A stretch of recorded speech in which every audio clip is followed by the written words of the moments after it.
Teachers high-fiving kids in the class. Yeah, he do have tape on his booty, doesn't he? I get home from school. My parents are wondering if I got attacked by a dog. I'm like, Fuck school, fuck my teacher, and fuck the goddamn blue Power Ranger. Brewstew.com.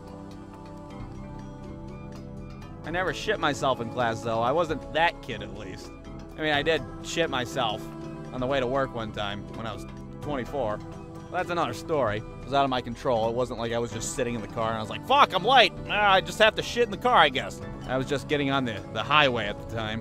I got off at the next exit and turned my ass around and went back home. I wasn't the sick fuck that went to work like, yeah, they're just gonna have to deal with it. Smell me. That's shit in my pants. I don't know how to control myself. I have no self-control.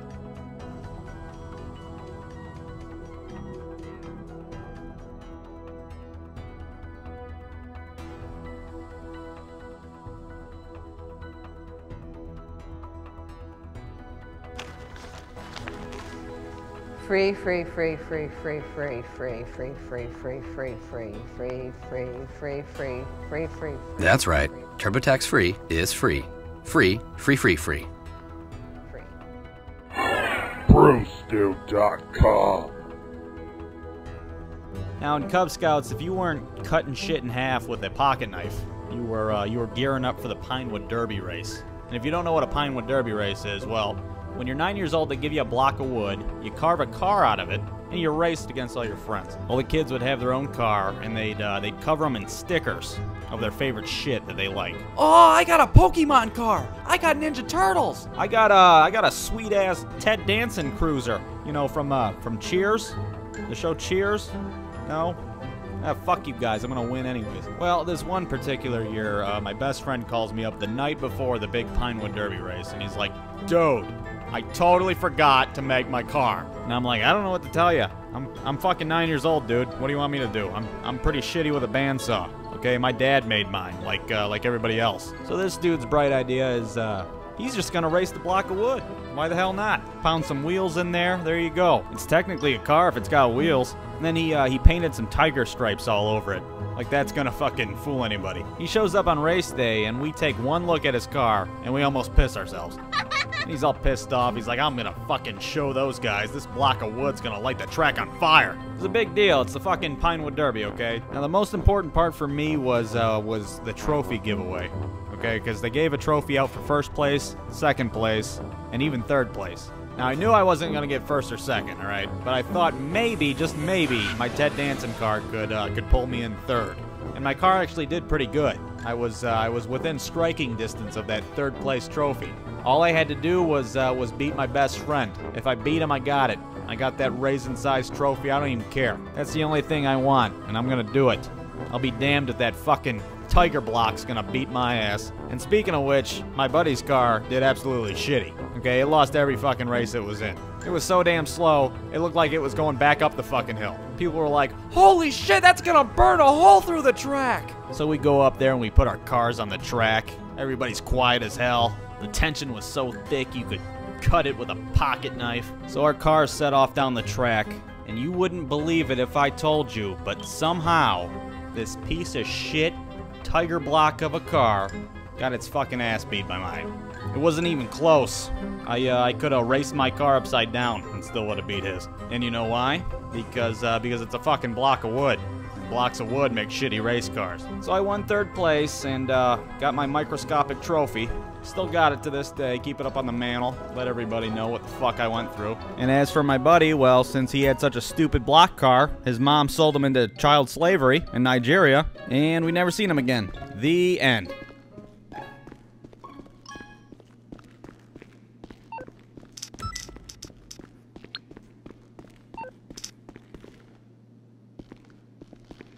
For a limited time, buy any Purple mattress and get a free Purple pillow, seat cushion, mattress protector, blanket, or sheet set.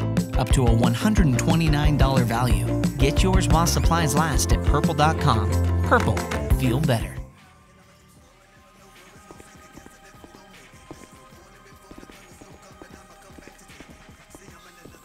Alright, so not too long ago, my fiance and I decided to be soccer coaches. Because let's be honest, I make a great goddamn soccer coach for a bunch of little kids. There's only one little problem with this. We don't know shit about soccer. But the good thing is we're teaching a bunch of 4-year-olds. They don't know shit about soccer either. I'll just teach them the 3 things that I know about soccer, and they can just figure out the rest on their own. Alright, you guys know how to kick stuff, right? I kick the shit out of my little brother all the time. No, well, perfect. You're practically a soccer player already. So we have a few practices to figure out what kind of skill sets these kids carry. For instance, we have little Mario on our team. His trademark is that he likes to jump over the ball when it comes to him. Try to explain it to him like, Mario, your ass is not gonna get on a Wheaties box if you keep leapfrogging the goddamn soccer ball. He was also really good at pointing out any airplanes that were in the sky. You just stop right in the middle of practice, point up at the sky. Ooh, airplane, airplane! That's great, Mario, but if it's not about to crash into this goddamn soccer field, I could really give 2 shits about that airplane. Now get your little air traffic controller ass over here and kick the ball. Poor kid was just really excited about airplanes. He just wanted to share it with the world. Holy fuck, look at that airplane in the sky. Is this not a big deal to you people? We also had 2 girls on the team that were sisters. They wouldn't step foot on the soccer field unless they were holding hands with each other. So they'd be out there, hand in hand, like they got a game of Red Rover going on somewhere. They're clotheslining kids left and right. Hey, why don't you guys try playing by yourself? Because I don't do shit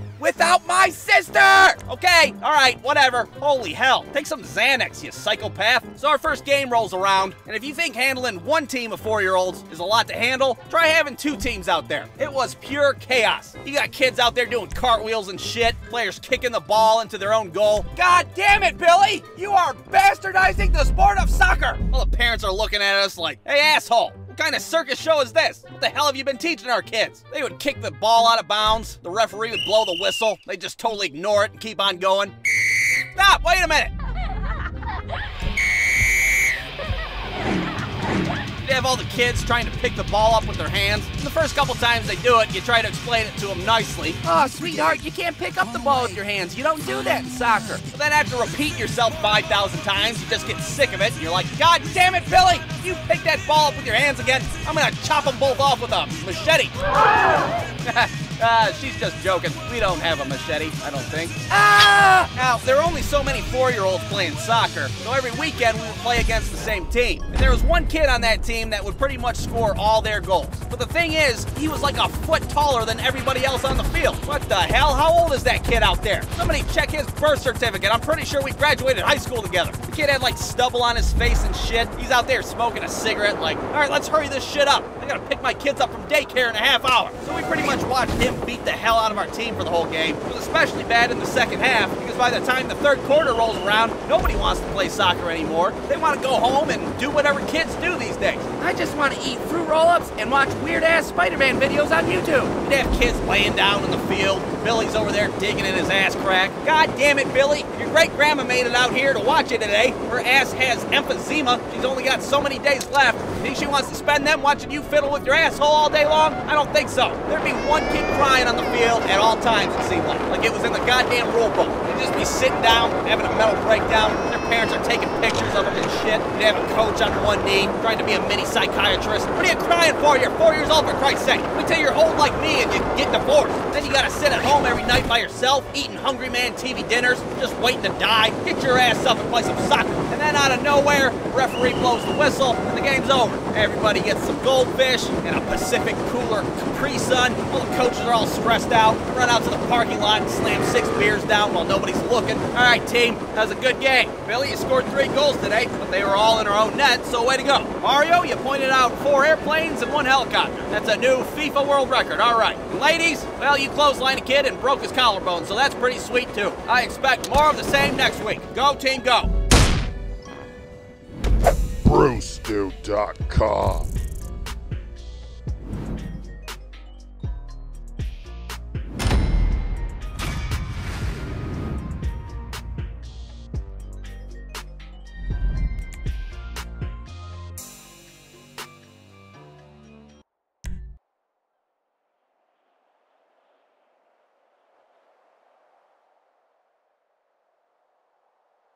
Since January 1st at Billion Automotive, we've adjusted our prices by over $1 million in preparation for our $1 million Super Savings event. Hurry into any Billion Automotive store to take advantage of some of the best rebates, offers, and discounts of the year. 17 new car franchises and thousands of used vehicles, all priced to sell. It all ends February 4th. Need help with credit? Get pre-approved at BillionAuto.com. It's the $1 million Super Savings event at all Billion Automotive stores and BillionAuto.com. All right, so not too long ago, I donated some blood to the Red Cross. Now, you usually donate blood for one of two reasons. Either A, you do it for a good cause, you know, like you're supposed to, or B, you're sick of the Red Cross calling you every second, every goddamn day, harassing you like some psycho ex-girlfriend. It's been 300 days since your last donation. Give us your blood or we'll kill your dog. Now, donating blood is no big deal to most people. It's 45 minutes out of your day, and it's relatively painless. But me, on the other hand, I'm kind of a wuss. It's not that the sight of blood makes me sick. That's not the problem. I could watch somebody chop their fingers off while drinking a bottle of ketchup. It wouldn't even bother me. No big deal. It's the feeling of a pulse that makes me queasy. I don't like it. Your blood pumping and shit. It tops the list of things that I find nasty. Your ass could be unconscious on the ground, and I would just leave you there. I am not checking your pulse. And if I do, I'm hoping your ass is dead, so I don't gotta feel that pulse. It's nasty. Remember being a kid in gym class? They'd make us run around and then check our heart rate. Well, I didn't want to do that shit, so I just lie and make stuff up. All right, what did you get for your heart rate? 900. 900? What are you, a fucking hummingbird? So anyway, I decide I'm not gonna be a wuss. I'm gonna donate some blood. And the first thing they do is have a lady test your blood. See how much hepatitis you got going on in your body. Ooh, good. You have 0 hepatitis. Congratulations. Okay, great. She's over there licking her lips and shit. I then get set up with a nurse to draw my blood. And my nurse was a very large lady. She had like shoulders of a linebacker, a John Stamos 5 o'clock shadow. Her name was Lucy, I think. It could have been Juicy. I might have misheard it. Lucy or Juicy, one of the two. So Juicy here was my nurse. She was gonna take some of my blood. I didn't know if she was gonna use a needle or just her bare hands and wring my arm out like a wet towel. But I was ready either way. You have some big veins in your arm. Thank you. You have big triceps. So I get set up, needle in my arm, my blood's dripping into a bag. Right away, I can feel my arm start pulsating. Ooh, I don't like this shit one bit. I look over and see this girl next to me getting her blood drawn, and she's not looking so good. She's laying down, white as a ghost, looking like E.T. when he was about to die. A nurse comes up to her and she's like, I don't feel very... just throws up all over herself. Oh my God, what kind of torture chamber is this place? So now I can feel my pulse, and the whole room stinks like E.T.'s throw up. Fantastic. Now I'm starting to get a little queasy. I start thinking, oh my God, they're draining the life out of me. My HP is plummeting right now. They're gonna milk me for all my blood. I start sweating. I'm getting dizzy. Jesus Christ, they're gonna have to pump blood into me just so I can donate this blood. It's gonna defeat the whole goddamn purpose. I should just get up and leave. Just stand up with my Capri Sun bag of blood and get the hell out of here. This is mine, God damn it! By this time, everybody sees that there's no color in my face anymore. I'm looking pretty rough. All of a sudden, I'm the dying E.T. Drew Barrymore, what are you doing here? Why is that sunflower falling apart? The nurses lay me back. They put a cold rag over my head. Did you not eat a big breakfast this morning? I didn't eat anything for breakfast this morning. Well, that's probably why you feel like shit. Whatever, Juicy. Just get this goddamn needle out of me. I'm laying there like a newborn baby. The nurses are over there talking shit behind my back. Oh my God, what a wuss. I bet he passes out. I'm over there clinging on to consciousness. God damn it, don't you pass out. Don't you give these vampire ladies the satisfaction. And just when I was about to, good old Juicy saved the day. Okay, you big wuss. That should be enough. Oh, thank God. They have to hold my hand like a toddler as they walk me to the snack table. Everybody's clapping their hands like I'm an injured athlete coming off the field. They sit me in a chair, sprinkle some Cheez-Its on my face. Eat. You have to eat to live. And then that's it. You're done. You did your good deed for the day, and you even get a sticker. Thanks for the blood. Now remember, your next appointment's in 54 days and 12 hours. You better be there or we're gonna come to your house and slash your tires. Brewster.com.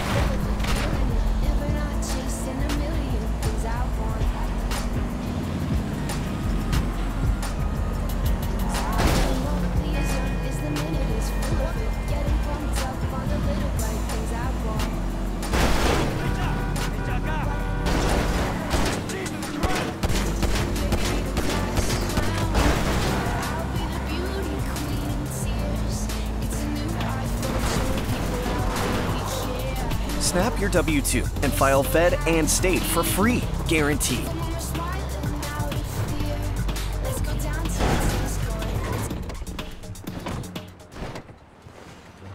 Alright, being poor sucks. I wouldn't recommend being poor. I've been poor for most of my life. I've been living on my own since I was 17 years old. And when I was 17, I lived with my roommate Brewer in a duplex. Maybe I do. Now that right there should give you an idea of how much money we had. We couldn't even rent a whole house. We rented half a house. Our landlord's like, you guys get the top part, this random stranger gets the bottom part, you guys share a basement and make awkward conversation from time to time. You got it? Alright, cool. And let me say, our asses were broke living in that duplex. I was so broke, if I found a nickel on the ground, I wouldn't just put it in my pocket. I'd bust out my wallet and put that baby in there nice and secure. You're not going anywhere. I could buy half a Tootsie Roll with you, and there's nothing quite like being hungry and having no money. We'd just be sitting there sometimes. Well, we have no money until we get paid on Friday. What day is it? It's Tuesday. Ah, well, looks like we're fucked. Well, we had a good run. I guess it's time to kill ourselves. Yeah, I was thinking the same thing. What's the cheapest way to not feel hungry when you have no money? Well, I'll tell you what it is. It's going to sleep. Just take your ass to bed. You can't feel hungry when you're asleep. Now, can you? It's like using a cheat code. All right, I'm going to sleep for the next 3 days until we get paid again. Wake me up when we can eat. There's one time we scavenged the whole house, checking underneath all the furniture for any loose change, and somehow we managed to scrape together a decent amount of money, and we were able to buy a whole box of Hamburger Helper. Oh, yeah, we're going to eat good tonight. We're at the grocery store, frolicking down the aisle. We're dumping all our change on the counter, like the cashier just hit a jackpot on a slot machine. We get home, and Brewer decides to cook this Hamburger Helper in what looks like the oldest, most decrepit pan I've ever seen in my life. It's got rust marks on it. It's all crusty and shit. This damn thing looked like he salvaged it from the Titanic.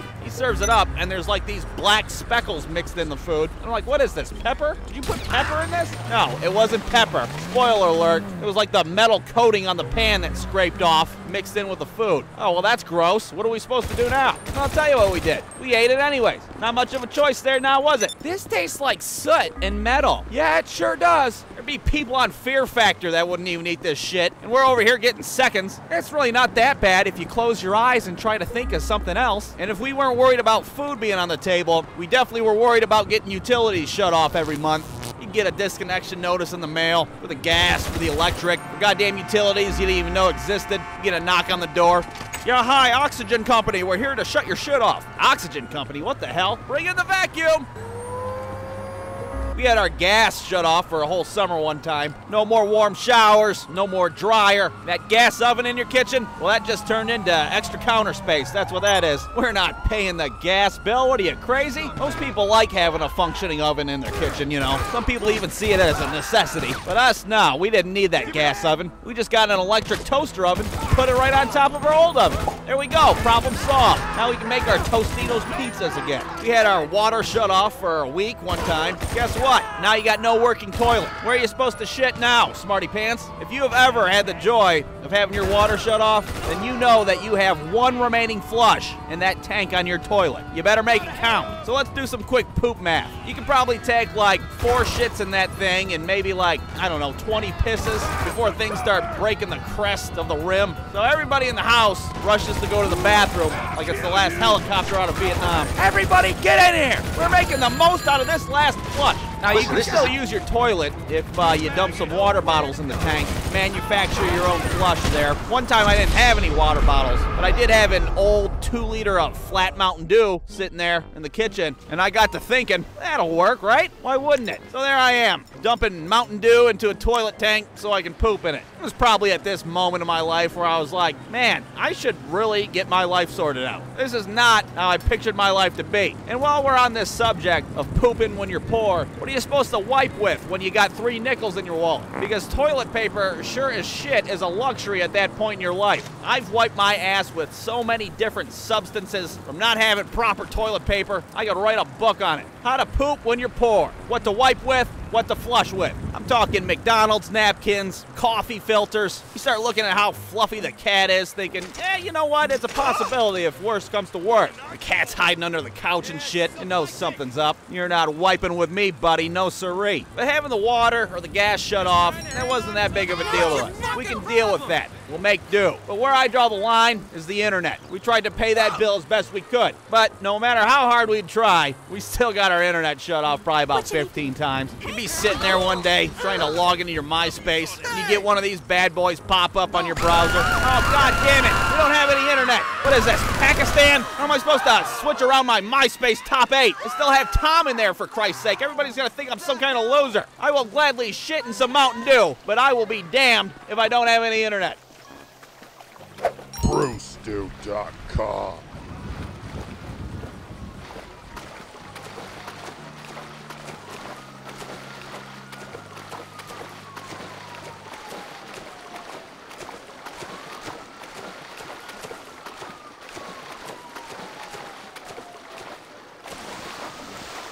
My boyfriend is addicted to frozen food porn. Oh, he watches it at least 2 to 3 times a day, maybe more. The other day, I found his hidden stash. This addiction has turned him into a 3-minute man.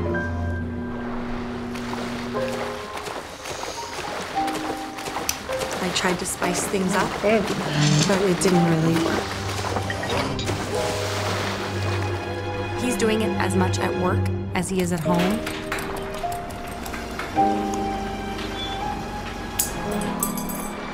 Now we are into amateur food videos. So hot. This addiction can happen to anyone. It's hard to resist.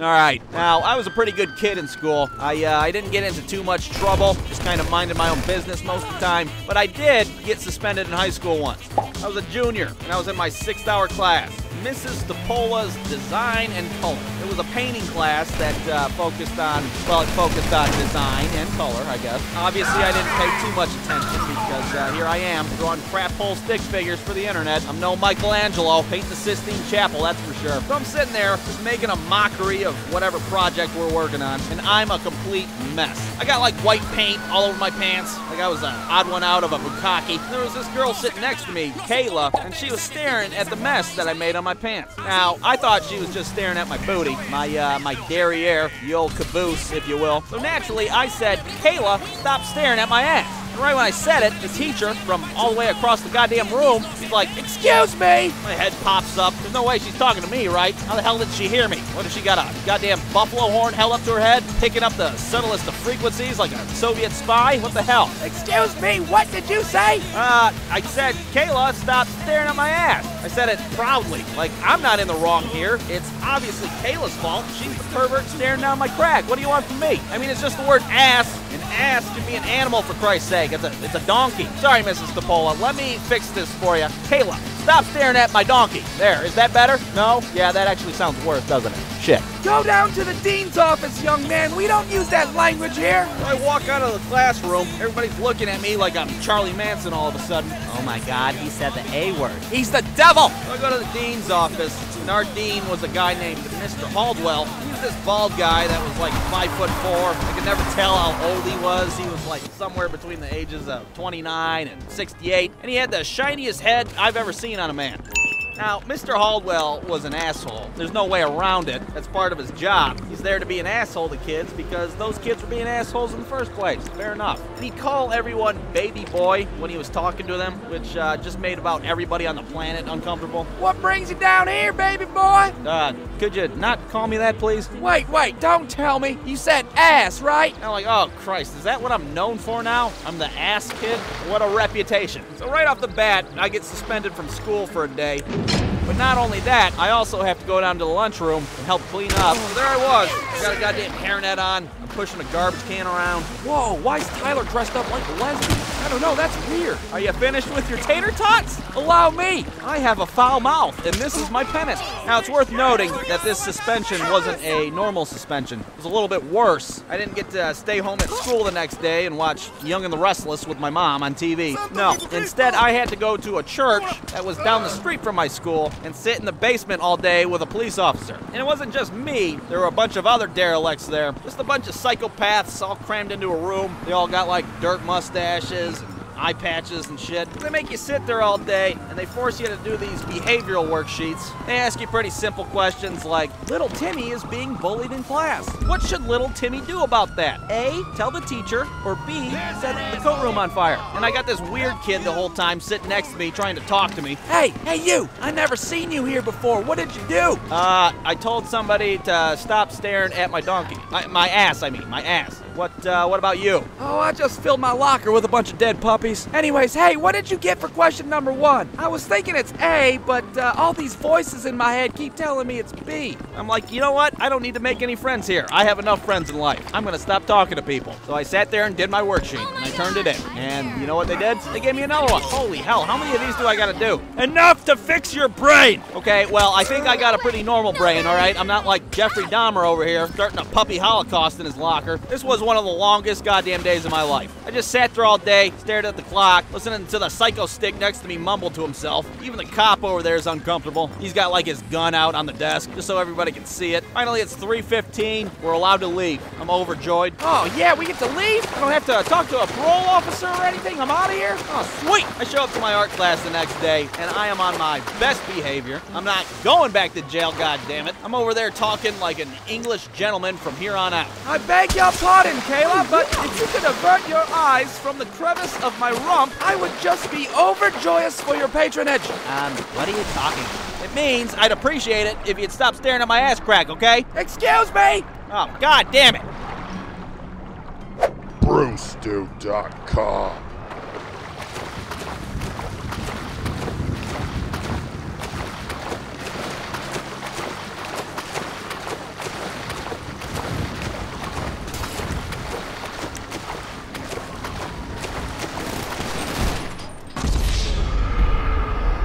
At UNI, I discovered a program that gave me hands-on experience and connected me with industry professionals.